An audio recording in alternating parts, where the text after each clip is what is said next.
আসসালামু আলাইকুম ভিউয়ার্স, আজ আমি আপনাদের জন্য নিয়ে এসেছি অত্যন্ত কিচেনের আপনার রান্নার কাজটা যাতে সহজে হয় সেহেতু আম, এই মশলার কন্টেনারগুলো যদি থাকে আম, আপনার তাহলে মশলার যে বক্সগুলো সেইগুলো যদি আপনার হাতের কাছে থাকে মশলা সহ, তাহলে আপনার রান্না অনেক সহজ হয়ে যাবে। তো ভিউয়ার্স, চলুন প্রথমে আমি দেখাচ্ছি এই বক্সটি। এগুলো 1500-1600 টাকার মধ্যে পেয়ে যাবেন নিউ মার্কেটে। এটার সাথে উপরে একটা লিড আছে, তারপরে তার উপরে আরো একটা আছে। তা আমি এখানে কি কি রেখেছি দেখুন। আমি এখানে রেখেছি হলুদের গুঁড়া, মরিচের গুঁড়া, তারপর এখানে আছে ধনিয়া জিরার গুঁড়া, শুধু জিরার গুঁড়া, এখানে আছে চাট মশলার গুঁড়া, গরম মশলার গুঁড়া এবং চিনি। এই কয়েকটা জিনিস যদি আপনার হাতের কাছে থাকে তাহলে কিন্তু আপনি ফটাফট রান্না করতে পারবেন।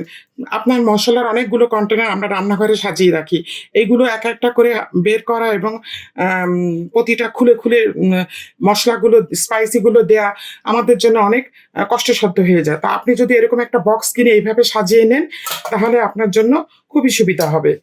আচ্ছা, এরপরে আমি আসছি গরম মশলা রাখার। এইটারও এরকম একটা বক্স, তার ভিতরে আপনার এতগুলো 4-5-7টা কন্টেনার আছে। 7টা কন্টেনারের উপরে এরকম একটা কাচের ঢাকনা আছে।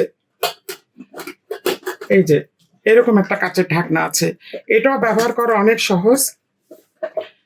দেখুন আপনি ঢাকনাটা, এবং খুবই মজবুত এগুলো। আপনি দেখুন আমি এর মধ্যে একটাতে রেখেছি গোলমরিচ, একটাতে চিলি ফ্লেক্স, এভাবে আপনারা রাখবেন এক একটাই। তেজপাতা, দারচিনি, ছোট এলাচ, লবঙ্গ, এখানে আছে সাজিরা। আপনাদের পছন্দ মতো সবজিগুলো, এই মশলাগুলো সাজিয়ে নিতে পারেন। আচ্ছা, এখানে আছে আমার পাঁচফোড়ন। আপনি ডাল বাগার দিবেন, আপনার এই জয়ান আনো, রাঁধুনি আনো, জিরা আনো। এখানে শুকনো চাল আছে, আজওয়ান আছে, রাঁধুনি আছে, মিষ্টি মৌরি, সরিষা, কালো জিরা এবং জিরা। আপনি এই ধরনের একটি মশলা বক্সও রাখতে পারেন, এই ধরনের একটি।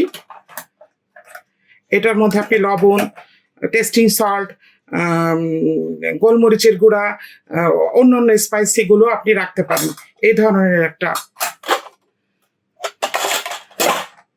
এগুলো রাখলে আপনার কিচেনের কাজ অনেক সহজ হয়ে যাবে, রান্না করতে অনেক নিজেকে আরাম বোধ করবেন। তো ভিউয়ার্স, আজ এই পর্যন্তই। আল্লাহ হাফেজ।